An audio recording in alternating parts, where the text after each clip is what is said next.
Houston, Texas is currently recording temperatures over 30 degrees, but the climate inside NRG Stadium is even more intense. This is match day 2 of the World Cup, and for these two squads, the margin for error has already vanished. The points table shows the rigid math of Group K. Colombia currently leads the pack, leaving Portugal tied in second with a single point. Uzbekistan sits at the bottom with 0, meaning they are now playing for their tournament life. This is where Portugal's heavy expectations collide with Uzbekistan's historic momentum. Fabio Cannavaro's side is playing their first ever World Cup with nothing to lose, while Roberto Martinez is managing a squad that is expected to do nothing less than win the trophy. A loss here will mathematically eliminate Uzbekistan from their debut tournament. For Portugal, anything less than a win turns their final group match against Colombia into a high-stakes battle for qualification that they desperately wanted to avoid. Much of that pressure is focused on one man. After 41-year-old Cristiano Ronaldo played all 90 minutes against DR Congo without registering a single shot on target, the debate over his role in the starting 11 has become unavoidable.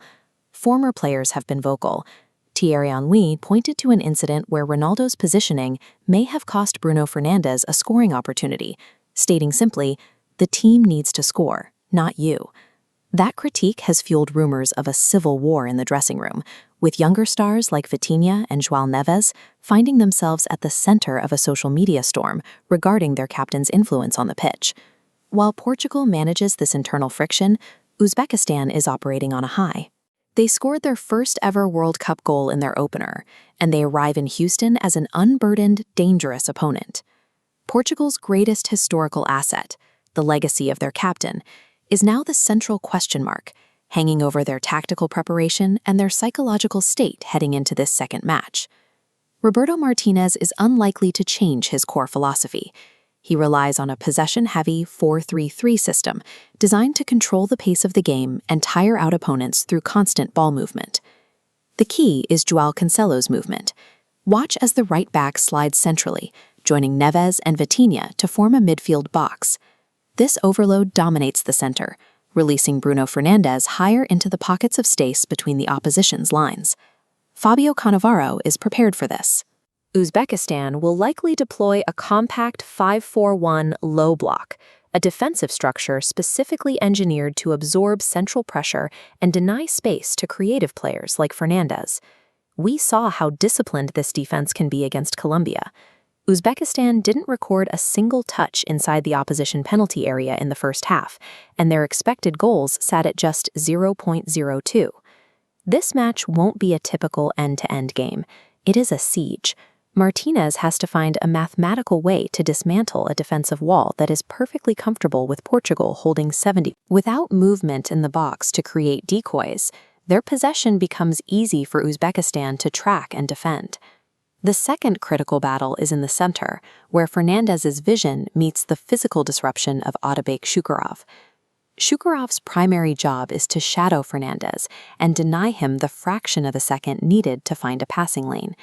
If he can turn Fernandes away from the goal, Portugal's primary creative engine stalls. The danger for Portugal is already evident in the stats. Despite dominating possession in their opener, they managed only a single shot on target throughout the entire match. If Shukurov wins that physical battle in the center, Ronaldo remains isolated, and Portugal's massive possession advantage becomes statistically empty. To find a breakthrough, Portugal must stop funneling the ball centrally to Ronaldo. Their success depends on using the width of the pitch, relying on the overlapping speed of Nuno Mendes to stretch the defense. Quick combinations from Bernardo Silva and distant shooting from Fernandes are required to draw the Uzbek defenders out of their deep positions and create gaps in the back five. Uzbekistan's survival depends on the first 20 minutes.